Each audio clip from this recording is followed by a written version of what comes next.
Hola amigos, muy buenas noches. Bienvenidos a este programa de Ciudadanos para los Ciudadanos. Hoy vamos a platicar lo que consideramos nosotros es el tema más relevante, pero sobre todo el detonador de desarrollo integral. Vamos a hablar de la educación. Y para ello, en este programa, vamos a tener dos grandes etapas. Primera, vamos a platicar con Alfonso Rodríguez de cuáles son las propuestas de los partidos políticos respecto a la educación en las plataformas electorales que fueron registradas en el Instituto Nacional Electoral para el proceso legislativo en la Cámara de Diputados para los próximos 3 años. Y por otra parte, hoy tenemos como invitada a Teresa Ortuño, que es la directora general de Suma por la Educación, que es una organización de la sociedad civil que ya ha platicado en otros programas con nosotros, pero que ha venido trabajando de manera muy importante en fortalecer las propuestas que hagan realidad la reforma educativa de nuestro país.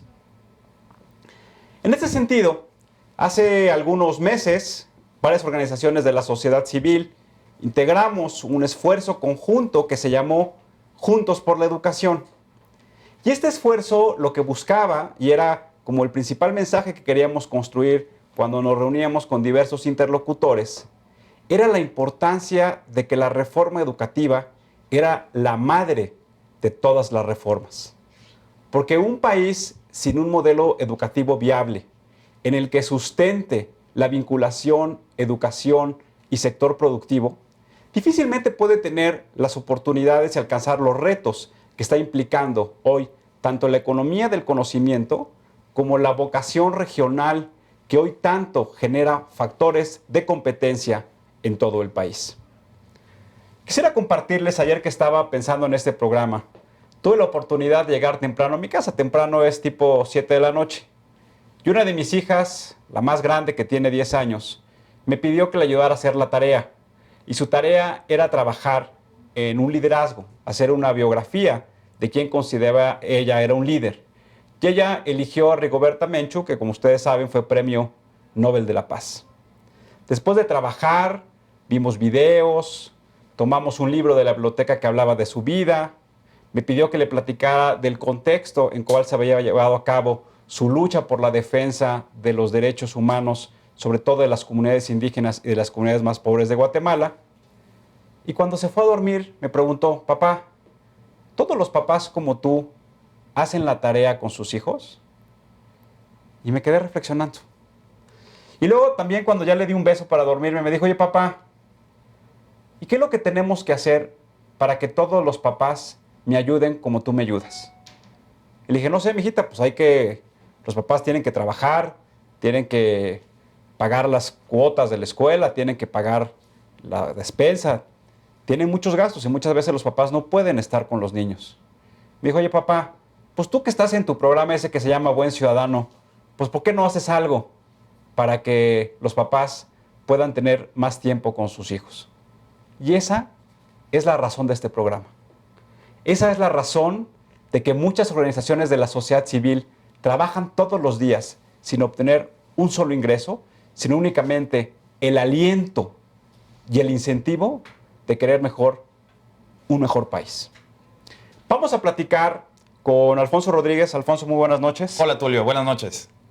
Sobre las propuestas de los partidos políticos en materia de educación.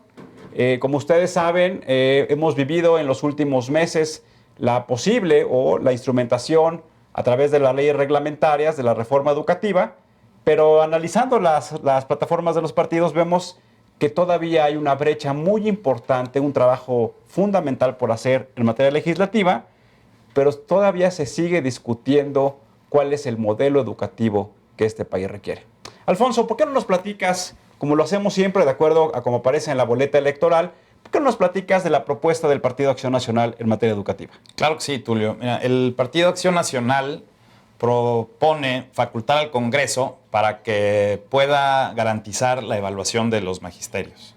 También propone garantizar la libertad académica y la participación de los padres de familia en la educación, cosa de la que estabas tú platicando en tu introducción, que me parece muy interesante y muy importante. Todos los papás deberíamos de poder hacer la tarea con nuestros hijos, o no siempre, pero sí tener un espacio para poder dedicar a nuestros hijos a la educación de nuestros hijos. En segunda instancia, está proponiendo una ley de educación media superior para materializar la obligatoriedad, o sea, está proponiendo la obligatoriedad de la educación superior, media superior, fortalecer los instrumentos de transparencia y rendición de cuentas en el gasto público en educación, fomentar valores humanistas como la solidaridad, como la vida comunitaria, la sustentabilidad, la prosperidad y la felicidad, el derecho a la felicidad. Es uno de los conceptos que me llamó la atención de la propuesta del PAN. A mí también me llamó con respecto a la propuesta del PAN, que ellos hablan de realizar varias reformas constitucionales. Y como nuestros amigos que nos ven saben, las reformas constitucionales lo que demandan pues, es un mayor consenso, no solamente de las fracciones parlamentarias en la Cámara de Diputados y Senadores, sino también de la mayoría de los congresos estatales. Y hablan ellos fundamentalmente en tres cosas. La primera es modificar algunos artículos de la Constitución para darle mayores facultades a la Cámara de Diputados en lo que se refiere a los planes y contenidos que deben tener los modelos educativos del país. También hablan de reformar la Constitución para que de esa manera sea mucho más eficiente y mucho más profesional la forma en cómo se validan los estudios profesionales. Y creo que ese es un tema importante porque y ahorita lo comentaremos con Teresa Ortuño a lo largo del programa, hoy estamos viendo que hay una multiplicidad de instituciones educativas de todos los niveles que están participando de carácter privado, que no necesariamente están reflejando una mejor calidad en la educación, y eso creo que es parte de la propuesta que está haciendo el Partido Acción Nacional. Y también algo que me llamó mucho la atención de la propuesta del PAN es que, como bien tú lo mencionabas, todavía la profesionalización del cuerpo docente, es decir, de los profesores, de los directores de las escuelas, de todas las personas que participan en los consejos dentro de las escuelas, sigue siendo un anhelo. Y esa fue uno de los principales puntos que la sociedad civil planteó para que se llevara a cabo la reforma educativa. Vamos a hacer un corte. Los invitamos a que nos escriban en nuestras redes sociales y nos contesten cuáles son las propuestas que ustedes como ciudadanos le quieren hacer a los partidos políticos para que tengamos un sistema educativo de calidad. Regresamos.